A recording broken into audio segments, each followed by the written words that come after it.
Thank you for joining me. So far, in episode 1 and 2, we covered scene headers and slug lines.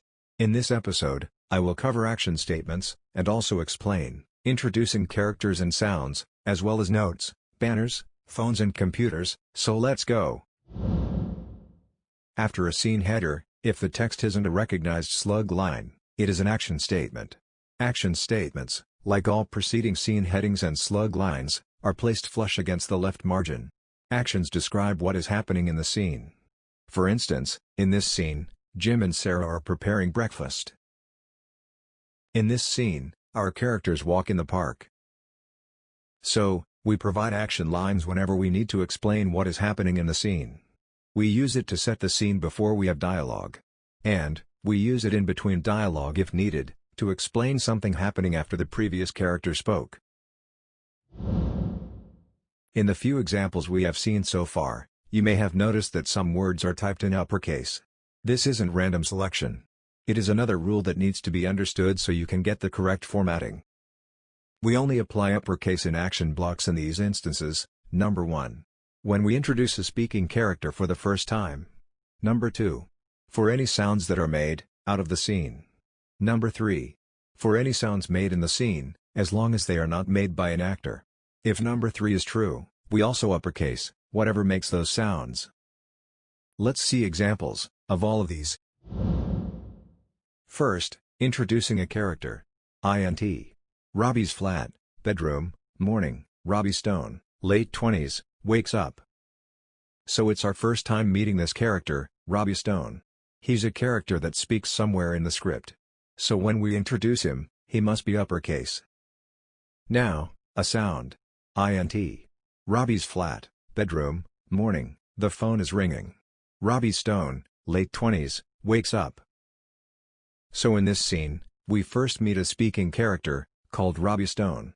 There is a sound of ringing being made in the scene by the phone. So these are the items that are presented as uppercase. Now, let's look at a sound made out of the scene. Ext street, day, there is a bang in the distance. A sound, the bang, made in the distance, out of the scene, so must be uppercase. Now in scene, Ext street, day, a car comes into view backfiring. So we have a sound that is from a car, backfiring. This is part of the scene. So the sound, backfiring, and what makes the sound, the car, are uppercase. If there is a character in the scene, who never speaks, they are not introduced in uppercase. Ext street, day. Jimmy turns the corner, and almost walks into a man riding a bike in the opposite direction. There is a bang in the distance. Then a car comes into view, backfiring. So in this scene, it is the first time we have met Jimmy, and he's going to speak at some point, so he needs to be introduced in uppercase. The man on the bike never speaks anywhere in the script. He is incidental, and therefore not introduced in uppercase. The sound of the car, backfiring, in the distance, happens out of the scene, so we must uppercase that noise. Then, finally, when the car comes into view, and again backfires, we need to uppercase the sound, backfiring, and what makes the sound, the car. What's wrong with this scene? Int. Kitchen, day. Jimmy is washing up. His hands are soapy. He sneezes, and when he brings his hand up to his face he leaves suds all over himself. This is wrong, because Jimmy is a character in the scene, we can see him. If he sneezes, we know he has made the noise, so we don't need the script to tell us with uppercase words. But in this scene, it's different. Int. Kitchen, day. Jimmy is washing up. The sound of sneezing is heard from the hallway. In this case the sound of sneezing happens out of the scene, so we need to uppercase that sound. So to recap, we apply uppercase in action blocks, in these instances. Number 1. When we introduce a speaking character for the first time. Number 2. For any sounds that are made out of the scene. Number 3.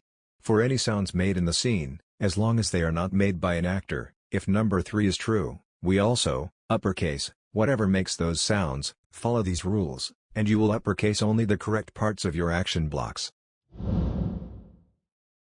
This video on action statements would not be complete without a quick word about camera direction. Camera direction is where the script contains instructions for the camera. Perhaps something like close up, or pull back to reveal, or zoom in. Quite simply, unless you are writing a script for yourself to film, do not put any camera direction in your screenplay. It's boring to read, and will just turn the reader off. So, to recap, a quick word on camera direction in screenplays. Don't. What about using underscore and bold? I'm glad you asked. You can, if you wish, and you absolutely must, underscore parts of the text in the action block to emphasize them. If you want to do this, keep it to an absolute minimum. Don't use bold text in an attempt to achieve the same effect. Finally, for this video, if you need to describe a note, banner, letter, or any similar items in your action, you simply include the text inside quotation marks, like this. int. Bar, day. Jim walks over to the jukebox, he sees a sign, out of order. ext Sarah's house, day. Sarah approaches the house and is shocked to see a large banner reading, Happy Birthday, tied to the front door. It's the same process with phones and computers. int. Robbie's flat, day. The phone vibrates. The screen shows, Shelley, calling. So, that's all for this video. Thank you for watching. Follow us on Facebook for updates. If you can't wait for the next video, buy the book, Fade In, available on Amazon, as ebook and paperback, and, remember, keep on writing.